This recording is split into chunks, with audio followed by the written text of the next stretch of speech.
Your reaction when you hear people say the things they've said even tonight on this show and that we've heard throughout the last couple of weeks about the trust or lack thereof between the African American community and the police? Well, in my career, I've heard the frustration of people in the community, particularly in the African American community, about their relationship with the police. I think over the last sort of 15 to 20 years, the police have kind of shifted from the community policing model to more of a model of how do we control these antisocial behaviors that are going on in many communities. And a lot of it has been about stop and frisk, zero tolerance policing, hotspot policing. And it served to build frustration between the police and the community. It's had the effect of maybe lowering crime at the expense of the relationships with the police department. In addition to that, I think there is a gap in police department's understanding of people in those communities. We haven't done a good job in training our officers to empathize and understand the frustrations that people in impoverished neighborhoods go through. We're all, are we separating ourselves and getting in smaller and smaller circles, and our circles are overlapping less? I think one of the issues that's been brought up is that so many of our people are isolated. They don't have the resources that they need. I had a reporter from Helsinki, Finland, all the way in here from Helsinki to cover this story, and asked me why the disconnect between blacks and whites.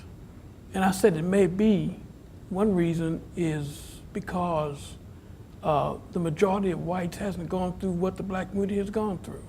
And until they go through some of the same things, a few have, there have been some white people that have complained about police brutality, but until they go through it to the extent of which the black community has gone, coming off Trayvon Martin, coming off other similar drama with the police and the shooting of young black men, they won't understand why we're upset. I know I'm upset. I understand everybody's upset. They have a right to be upset. But I'm gonna tell you something.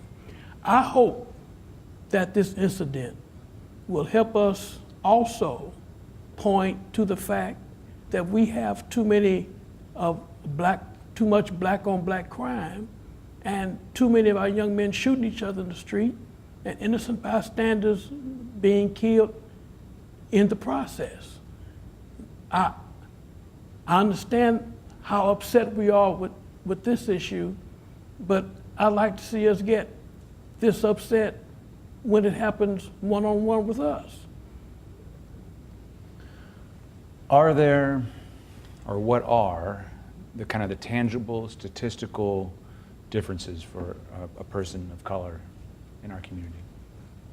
So my organization just put out a report, a white paper studying some of these documents, and it summarizes many of the Attorney General's reports on racial disparities. It's a racial disparity index citing the disproportionate number of African Americans who are stopped in Ferguson and Florissant and Belridge, and you name a small municipality in that region, and you're going to find those numbers to support it. And I can't quote those numbers off the top of my head, but what I do know is the clients I represent believe they're being stopped because they're black, they're being hassled because they're poor.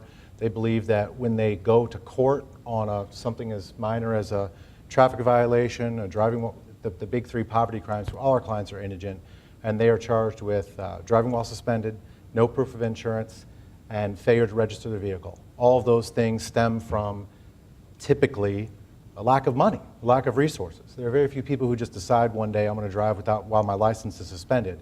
They continue to drive because they have to get to work, and they continue to operate their vehicle even though it's not registered because there isn't a comprehensive public transportation system here in the city of St. Louis, in the region. So when they get stopped and they get, from their point of view, harassed, and then they go to court and they tell the judge and the prosecutor, I don't have the money to pay these fines, and then they tell why. They tell what their situation is, and that's met with sometimes, not every municipality, but sometimes they help them out, sometimes they don't. But the impression is they don't care about me, they're targeting me because I'm black, and they're making money off me. It's a profit center for the municipality, and that's palpable. That's not something that's below the surface. You ask a single question. We've had our interns go out to the courts and just say, what are you here for tonight? And their response is, this municipality is making money off me. It's because of the money. Now, that's not the case in every municipality, but it's something that our clients believe. Whether or not that's true, I can't get into the mind of what's going on in an officer or a judge or a prosecutor. That's what our clients believe, and that contributes to the distrust and some of the underlying tensions we're seeing manifest in Ferguson. Well, I think that points to the fact that this is more than a problem with just the police. Certainly the police has its responsibility in repairing the relationship, but it's more of a systemic problem that we're dealing with in terms of the frustration of poor people or African American people in these communities, because it's much more complex than just the police not having the right attitude or harassing individuals. In many of these neighborhoods, community members are frustrated by crime and disorder, and they want the police to be more aggressive. They want to stop more people and control the crime. And so oftentimes the police response is in direct response to what the community wants, at least a part of the community. Now, you could argue that maybe the response is not as effective or not exactly what they want, but many communities want the police to be more aggressive in their approach, and that approach has consequences for the community. We got to think about the desperation, right? What ecosystems create the kind of desperation that invite you to say, please come, police my neighborhood in a way that, that makes my green space not a park that my kids feel comfortable in, and that gets back to these matters of disparate economic circumstances. So while we don't have all the numbers on this, in 2013, the National Urban League's Equality Index tells us that there is a 30% home ownership gap between African Americans, whites, and the United States of America, that the average household income in the African American community is 2/3 less than the average white household. And so you get to live, you disproportionately have people who live in a Canfield Green apartments, living on top of one another in a smaller space rather than, just on the other side of Ferguson where you live in a single family home. And you see different kinds of policing based upon those circumstances. And just that separation, right? Where I live, the environment in which I live, the disproportionate kind of cluster of poor people calls me to desire perhaps more police presence. And when I get it, it doesn't come in a way that I can hold it accountable. Whereas if I live on the other side of Ferguson, then I go to different schools. I'm in different school district. I'm Riverview Gardens versus Ferguson Florissant. And I see policing happening differently. I heard a woman yesterday say policing is different when she looks out her backyard. She sees people being stopped disproportionately. When she looks on the other side of her house, she knows that police are more friendly. And so she decides to take one road out of her house because she knows that she's going to be treated better by the police as she goes through that part of her neighborhood. And I think it speaks to the isolation you were getting at before. The other thing I got to say, the isolation also causes us to have some clarity about this matter of black on black and white on white crime. And I apologize if I've coined a phrase because we never hear white on white crime. But what we have is worlds where crime is based upon your relationships.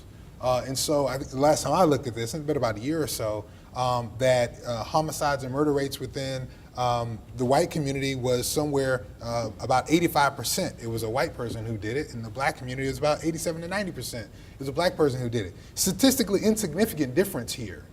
So there's something about our language to talk about black on black crime that we have to be a little bit careful about, that it's really about relational crime. It's about people that we know. And if our communities are separate, then we'll have those statistics look the same. So we have to be careful about that language, just because I think it has the effect of criminalizing black youth in a way that calls for some of this distance from police as well. Chief, I just really quickly want to ask you, because I know you probably can think in your head of a lot of good cops. I saw a white officer giving a black reverend a ride to a protest yesterday in Clayton.